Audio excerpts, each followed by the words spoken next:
Okay, we're going to go through the live streaming process. First thing we need to do to get into the iPad is the passcode is 2323. And the first place we need to go to is Safari. So we're going to go into Safari, and depending on which service we're running, we need to make some adjustments to these settings. This top one is for the English service, this bottom one is for the Spanish service. So if we are videotaping for the English service, we need to make sure the English service is on.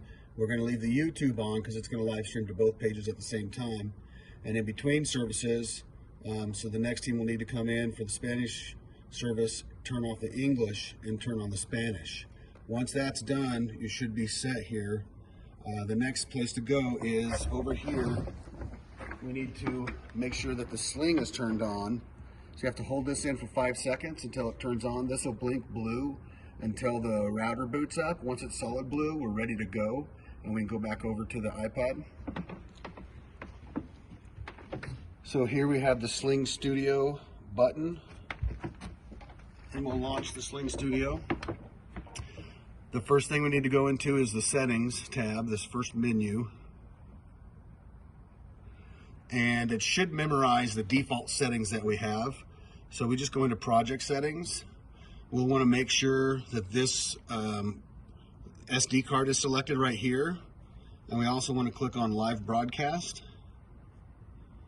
And it'll ask us for the broadcast destination. So what we want to choose is custom RTMP. And once you come in here and select that, it'll give us the opportunity to name it. So we can just have it Greeley Live, or if we want to add Espanol on the end of that, you can add that. And we click Set Destination. And then you'll hit Save. Before we go live, we want to be able to test the audio. So if you click on the Audio Mixer menu button up here, you can see the audio signals will come in here. This will turn green. And we have some headphones, so you'll want to turn on the device so you can listen and monitor the quality of the audio. On the board, on channel auxiliary 15, we have two signals being sent over here, the wireless mic and the audience mic, and you want to set a balance between the both of those, and you'll have to listen to that before service begins. And so you'll just want to monitor that and then ask the sound guy for help with that.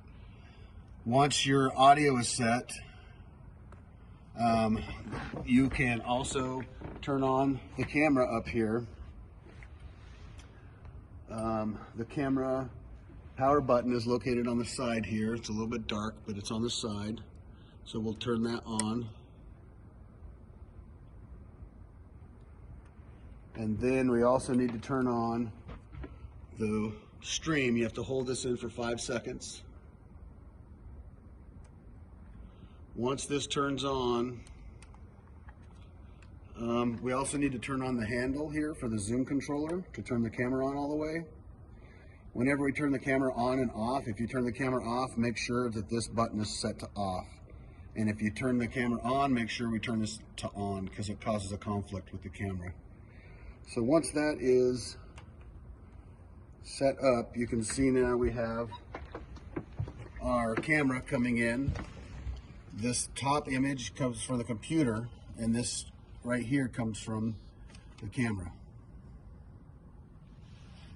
So to select between the two, you make your selection, and then you press preview to program. Whatever video signal is down in this bottom area is what's going to go out to the live stream. So the top one allows you to preview your next shot, and then you have to push that button to bring that shot in. When you're all ready and set up, we're ready to stream, and you can just hit that go live button and also hit the record button. The record button saves a file to the SlingStudio. The go live button sends the signal out to YouTube and Facebook. Once you're done, press that go live button again and the record button when the sermon's finished, and it will take a little bit of time for the stream to end. So you'll see a notice pop up to say that the streaming is ending, and once that's done, you should be good to go. Perfect. So that's all? That's it. All right.